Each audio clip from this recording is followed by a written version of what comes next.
Good morning, everybody. Welcome back to Cilinix Crypto. Hope you're all doing great. Hope you had a good weekend, and welcome to this new video on the markets, on Bitcoin. We'll focus on Bitcoin, but obviously, if you know what's going on with Bitcoin, you also know what's going on with the markets, especially at this point of time, because it looks like. But then we're getting right into the analysis. Hopefully, you don't mind. Welcome to the channel if you're new, by the way.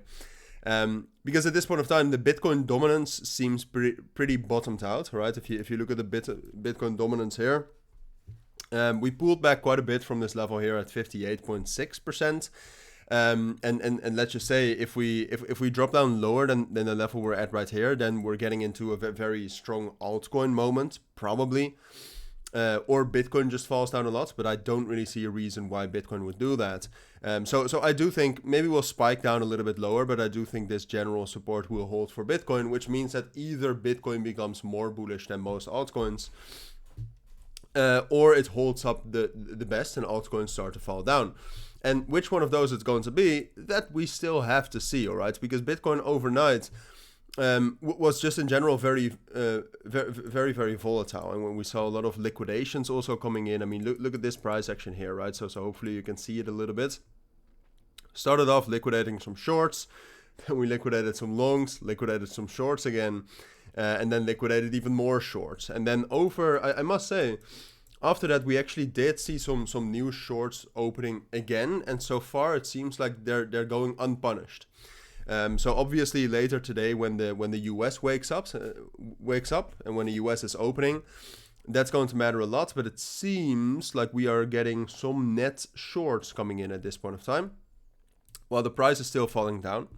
So that's interesting, all right? Because overnight those shorts got punished. Them not being punished right now, at least so far, is interesting, because that would indicate some sort of a pullback. And we in general also talked about this yesterday, right? So what we already knew yesterday is that there was still a lot of liquidity to both sides. And we said, it looks most likely we'll grab liquidity from both sides, which is also what we did. But at this point of time, most of the liquidity is still to the downside, all right? We grabbed some liquidity to the downside here, then we grabbed to the upside, and then even more to the upside towards 65,000, because we already knew that there was a lot of liquidity there.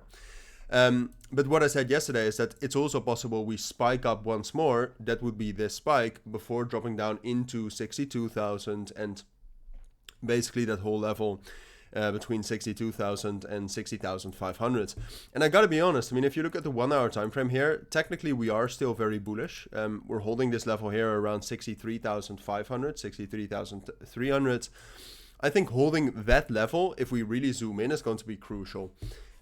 Because if we're able to hold that level, then technically we're so bullish, and there still is liquidity up towards 65,000 and 65,500, that if we're able to hold that level into the US session later today, and I'll still keep you updated on that, if we hold that level, I think we must conclude that it's more likely we're going to spike up at least once more.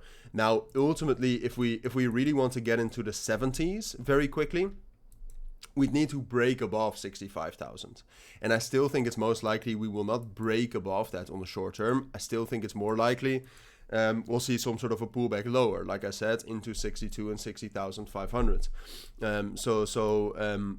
If we get this, I would still say something like this is more likely after that. And I think in general, if I have to choose between either holding this level or breaking it, getting some sort of a pullback soon, I would still say this is most likely.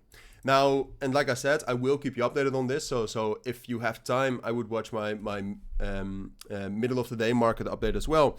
Because what can still happen, and that's also something I'll keep my eyes on, is if the S&P 500 opens very bullish, right? So right now, pre-market is kind of trading at the close of last week. If the S&P 500 continues to trade like this, then Bitcoin has a higher likelihood to hold this level and to spike up and potentially break out. So that's something we'll still have to see. I'll keep you updated on that, of course, but that's kind of the things you need to look at. Dollar strength index, by the way, also seems to be bouncing for now, which is another indication. I think that pullback is still the most likely scenario.